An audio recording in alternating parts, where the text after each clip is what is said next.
जन नायक जिनकी पहचान थी, जिन्हें सामाजिक न्याय के पुरोधा के तौर पर जाना जाता है, जो 1952 में पहली बार चुनाव लड़े, जीते और आजीवन एक भी चुनाव नहीं हारे।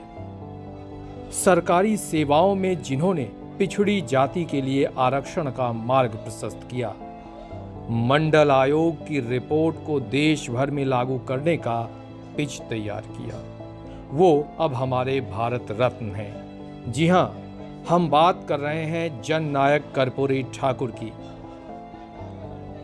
जिन्हें उनकी 100वीं जयंती पर भारत सरकार ने भारत रत्न से नवाजा है।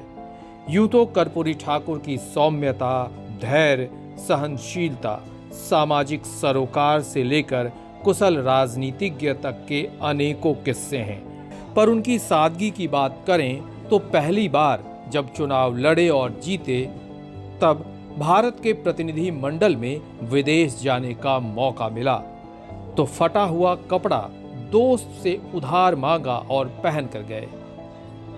उनके निधन के बाद उनका बैंक अकाउंट खंगाला गया तो खाली था। उनके गांव में उनकी झोपड़ी उनकी सादगी का गवाही दे रहा था। यहां तक कि जिस जननायक की लोकप्रियता हर किसी के जुबान पर सर चढ़कर बोलती थी, अगर चाहते तो अपने परिवार के किसी भी सदस्य को राजनीति में ला सकते थे, चुनाव जिता सकते थे, सांसद से लेकर विधान परिषद सदस्य तक बनवा सकते थे।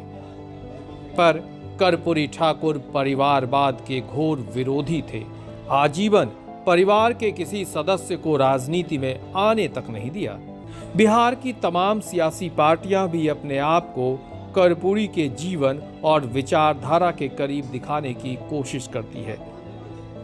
उन्हें लोकसभा चुनाव से ठीक पहले 100वें जन्मदिन पर भारत रत्न मिला तो मानो उनके गांव पितौंजिया के साथ साथ देश भर में खुशी की लहर दौड़ गई। इस ऐलान ने कड़ाके की हार कपाने वाली ठंड में भी सियासी तपिश पैदा कर दिया है। राजनीतिक माइलेज लेने की होड़ सी मच गई है। जानिए कौन है कर्पूरी ठाकुर। बिहार के समस्तीपुर के पितौंजिया एक छोटे से गांव में जन्मे कर्पूरी ठाकुर पहली बार 1952 में विधायक बने। पहली बार 22 दिसंबर 1970 को 11वें मुख्यमंत्री के रूप में शपथ ली, लेकिन कई फैसलों से सरकार के भीतर अंतर विरोध हुआ और 6 महीने में ही उनकी सरकार गिर गई। वह दूसरी बार 24 जून 1977 से 21 अप्रैल 1979 तक मुख्यमंत्री रहे। गैर कांग्रेसी सरकार में वह मार्च 1967 से 31 जनवरी 1968 तक मुख्यमंत्री रहे।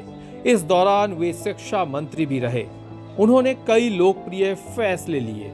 देश में सबसे पहले उन्होंने पिछड़ा वर्ग को आरक्षण दिया, पढ़ाई में अंग्रेजी की अनिवार्यता को समाप्त किया। इसके साथ ही उन्होंने मैट्रिक तक की पढ़ाई को भी मुफ्त कर दिया। उन्होंने बिहार में उर्दू को दूसरी राजकीय भाषा का दर्जा दिलाया। पिछड़े ही नहीं, अगड़ों को भी 3% आरक्षण का प्रावधान किया। स्वतंत्रता संघर्ष हो या जेपी आंदोलन, कर्पूरी ठाकुर की अग्रणी भूमिका रही।